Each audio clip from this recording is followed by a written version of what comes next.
Hello, everyone. This is Jim Biringer, Full Press NHL. Check us out, fullpresshockey.com. Click the notification button by smashing that bell. Like this video, comment on the video as well. We got some NHL rumors here. The latest from the Stanley Cup Final down here in South Florida, just ahead of Game 4 of the 2025 Stanley Cup Final between the Florida Panthers and Edmonton Oilers. And there's a buzz as free agency on July 1st approaches, along with the 2025 NHL draft out in Los Angeles, which would be a decentralized draft, and the buzz surrounding the Dallas Stars, New York Rangers, Florida Panthers, as well as the Montreal Canadiens, what the Vegas Golden Knights will do, the Ottawa Senators, and a few other teams, because the trade chatter is picking up. It is the silly season after all, and you can get it all at fullpresshockey.com. Full Press NHL on Twitter, here as well on YouTube, Full Press Hockey. Let's dive into it. The New York Rangers, there was a report put out, Frank Saravalli put it out, about how the Anaheim Ducks and the New York Rangers were in discussions, deep discussions about a trade surrounding Chris Kreider going to Anaheim for a prospect and a pick going the other way. However, as Full Press Hockey has confirmed, has been put out there by Pierre LeBrun and others, that the no trade clause, the 15-team no trade clause, is what the holdup is. The belief was the deal was in place, it was going to go through, but Kreider's still thinking it over and mulling it over. And if he wants to waive to join players like Frank Vatrano, Ryan Strome, and Jacob Trouba out west in Anaheim, it feels like we had Rangers South with the Tampa Bay Lightning when Ryan McDonough went there, when Dan Girardi went there, Ryan Callahan went there, and now you have Jacob Trouba, Ryan Strome, Frank Vatrano out west. So could be Rangers West out in California. They have a new coach in Joe Quenneville. Pat Verbeek has said the Anaheim Ducks were going to be active this offseason. Their expectations are to make the playoffs. That's a quote from Pat Verbeek after he dismissed Greg Cronin before he brought in Joe Quenneville. Again, we're not sure what Trevor Zegras is going to be with this team. Could he still be on this team? Mason McTavish is still on this team as well. What do their futures hold? John Gibson, is Lucas Dostal the future of this team in Anaheim? So Pat Verbeek has still work to do, but it's interesting that the Ducks have become, I don't want to call it a dumping ground, but they've become what the Arizona Coyotes were, where bad contracts went to go and die. And die might not be the right word, but they took on and helped teams that were in cap trouble. They helped out, Tampa for so long. They helped out Vegas. They brokered deals. But it seems like Anaheim's doing the same thing. Chris Drury wants to create cap space. Okay, that's fine. What's he going to do? Well, let's go ask the Anaheim Ducks for help. He did it with Jacob Trouba. It took time because Trouba also had to waive his full no trade clause to go there. Drury tried to move him in the summer, as documented on Full Press Hockey, documented on this podcast as well, that the Rangers have been looking to shake up their roster. Russ Cohen's talked about it when he's been on. Myself and David Calabretta have talked about it. The New York Rangers are a dysfunctional mess. They have an organizational problem top to bottom, a dysfunctional owner, an owner that wants to win now.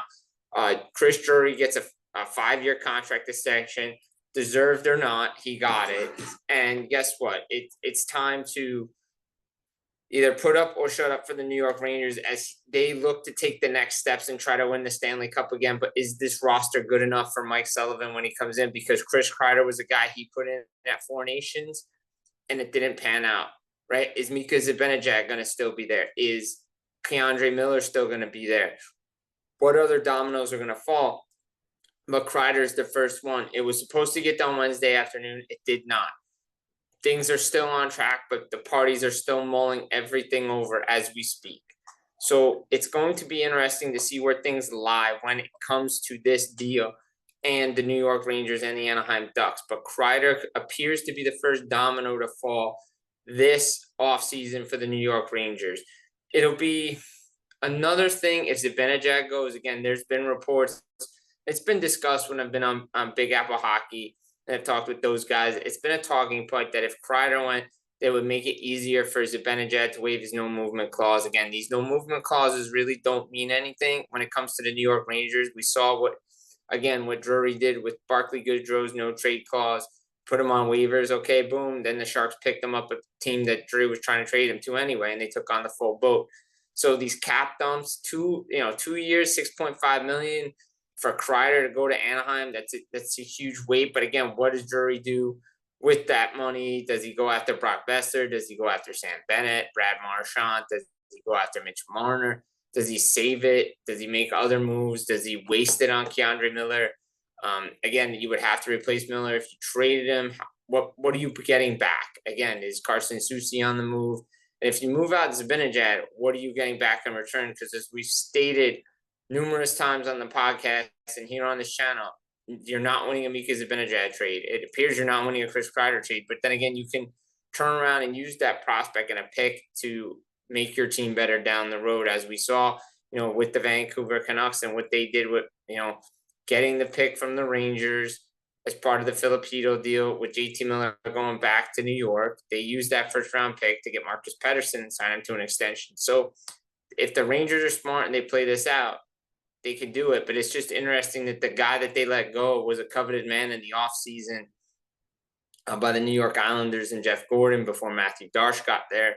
So now that the Rangers are making all these moves, where else are they going to look? How are they going to upgrade this team? Because again, Mike Sullivan's not in here for a rebuild. It's a retool roster, but they've gone through 3 coaches now under Drury. This ownership, looking for expectations. Is Artemi Panarin on the move? Who else do they move out to get ready to be a different team? Because Chris Drury didn't feel this team was good enough despite playing in Game 6 of the Eastern Conference Final in 2024 against the reigning and defending Stanley Cup champion Florida Panthers. So it's going to be interesting to see how they stack up against the rest of the conference and not only the Metro Division. Another team that's got a lot of buzz right now, the Dallas Stars, after losing in the Western Conference Final to the Edmonton Oilers. The Dallas Stars, as documented on Full Press Hockey here on YouTube, fired Pete DeBoer. You want to call him a scapegoat, whatever you want to say, but the issues with Jake Ottinger hit a boiling point. The issues in the locker room hit a boiling point. The team was on the skids to start the playoffs. They ended the season on a 7-game losing streak. It became 8 into the playoffs when they lost in Game 1 of Round 1 against the Colorado Avalanche. Then, it took a heroic performance by Mikko Rantanen to get him past the first round. They survived the Winnipeg Jets round. Then the Oilers took care of business, and the pull of Ottinger and then putting him under the bus, using that comment, didn't do him any favors. So we'll see if they go with Todd Nelson, Glenn Gulliffson. Do they keep Neil Graham as the next guy? A lot of options there for Jim Nill, but options on the table when it comes to clearing cap space. Because everybody talks about the Florida Panthers, which we'll get into in a minute. Everybody talks about, as I stated on the Rob Peterson show, the no state income tax. Florida gets to keep everybody because there's no state income tax. Is that helping out the Dallas Stars right now? They have a cap situation. They paid, Mikko Rantanen $12 million after they traded for him on an 8-year contract extension that kicks in July 1st. Everybody talking about that for the Dallas Stars? They're in cap trouble right now. They may have to move out Jason Robertson. Again, the Stars are listening.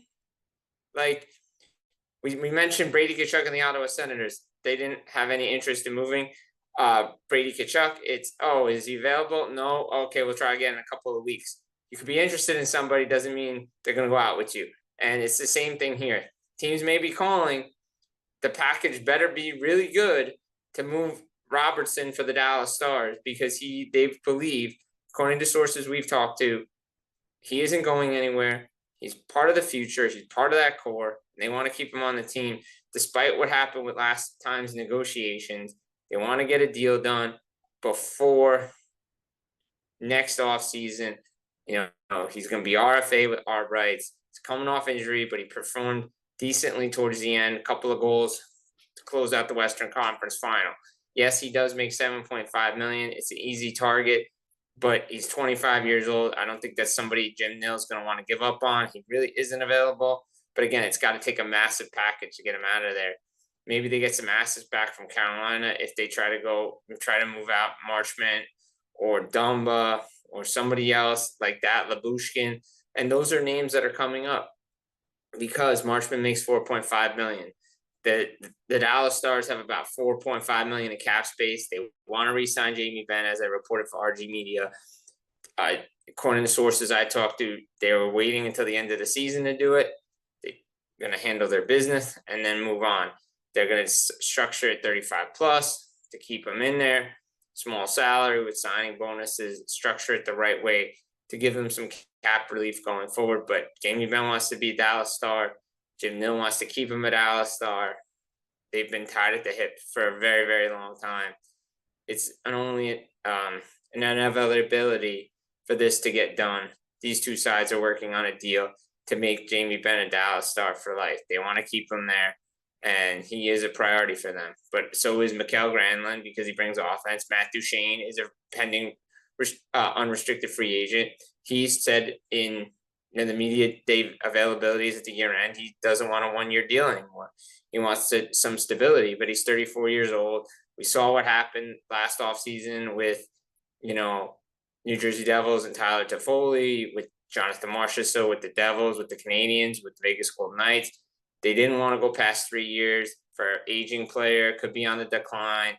He didn't have the greatest postseason, that is Duchene. Yes, he had a great regular season, but again, there's a reason why Barry Trotz bought him out in Nashville.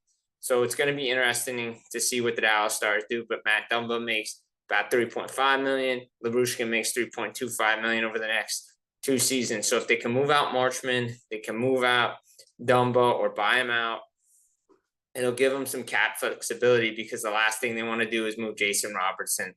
And maybe Matt Duchene gets another 1-year deal or 2-year deal from the Dallas Stars, and then goes on 1-year deals for salary structure. And that's something that he's going to have to look into, take another 1-year deal and then go from there. Because again, once you hit 35, the CBA is favorable to those players, and it helps the teams moving forward, especially if a player retires. So the Dallas Stars have a lot of work to do this offseason to get back to their 4th straight Western Conference final, especially getting a new coach in there. The Florida Panthers, again, everybody talks about, they have no state income tax, that's why they're so good. No, Bill Zito knows the CBA. He knows how to structure salaries. He knows how to do his due diligence. That's what he's going to do with Sam Bennett and Brad Marchand and Eric Ekblad. Aaron Ekblad stated he wants to be a Panther for life. He's going to have to take less money. He hasn't come out and said it, but he's going to have to take less money to do it. Not just because it's, no state income tax. It's because he wants to win, and he believes he's a Panther for life, and he's given his heart and soul to this organization. And people, as full press hockey has spoken with, he hasn't come out and said it, but he wants to be with the Panthers. He hasn't come out and said he wants to take less money, but that's something he's going to have to do. But he wants to be a Panther for life. And Bill Zito will try to work on it. He's got to work on Sam Bennett. And according to Dave Pagno, the 4th period, they're working closely on that. Could be a similar situation where we saw with Sam Reinhart after the Stanley Cup Final wraps up, right before July 1, maybe before the NHL draft this time. Deal gets done. They're making progress. It's not going to be 8.625 Reinhart's making. Is it 7? Is it 7.5? They wanted him to stay. Brad Marchand sounds like he wants to stay in Florida too. He's been rejuvenated. Bennett leads the Stanley Cup playoffs, 14 goals. Marchand's right there, right behind him in points wise for the Panthers. And he's part of the best third line right now in the Stanley Cup playoffs, leading the way. Both guys have 3-game goal streaks to open a Stanley Cup final. So these guys are performing at a high level. We know the Bruins kind of offered him a low ball deal between $3 and $6 million over 3 years. He felt that he was worth more. On the open market, maybe he can get a Steven Stamkos type deal, right? $8 million. But if he wants to win and he's having fun and he knows what it means to be with the Panthers, there's a reason why he wanted to get traded here. And maybe, as we reported early, when Zygmunt Kaasi was on Full Press Hockey, that, this was an option that the Bruins had to go down. Maybe he always could return in free agency, but it doesn't look like it. I mean, he could hit the open market. Teams, Boston could resign him. Toronto could go after him. New Jersey could go after him. Carolina. There's going to be a lot of teams that want him because he could change the DNA of a team. But he wants to stay with the Florida Panthers. His family likes it down there. He likes it there. He likes being a part of this team. And they're set up for success because not only do, the salary cap's going up in a couple of years, but they're getting money off the books and they'll have money to spend to keep this thing going. So the Florida Panthers are a team to watch as well. A couple other nuggets. Montreal Canadiens looking for a forward. They're looking for a center. They're looking for somebody to play with Ivan Demidov. They're also in the defensive market. Could they get Nick Hague? That's somebody to be connected to. Marco D'Amico said after Lane Hudson won the Calder Trophy as Rookie of the Year that Hudson wants to stay in Montreal. He has something special with this team that they can accomplish. The Utah Hockey Club is going to be aggressive this offseason. They could use the 4th overall pick to be aggressive and upgrade in areas that Ryan Smith believes the owner and allow Bill Armstrong to do to get them into the playoffs. So it won't be easy. Jonathan Marchand still, we mentioned him before. The Nashville Predators are looking to move him. He could be a player that's on the move. Again, Nashville has too many of the same player when they sign Stamkos and Marchand, so too many right shot players. Again, maybe now his contract's feasible for some teams that are looking for goal scoring. Vegas could have used him. Montreal could use him. New Jersey could have used him. So he's a player to keep an eye on. Let's go to the Ottawa Senators real quick. Murray Pan reported when speaking with Michael Anlauer and Steve Stais that they poured cold water on the trade rumors involving Drake Batherson. Many thought that this would be his last season, but they see him as a part of the core moving forward.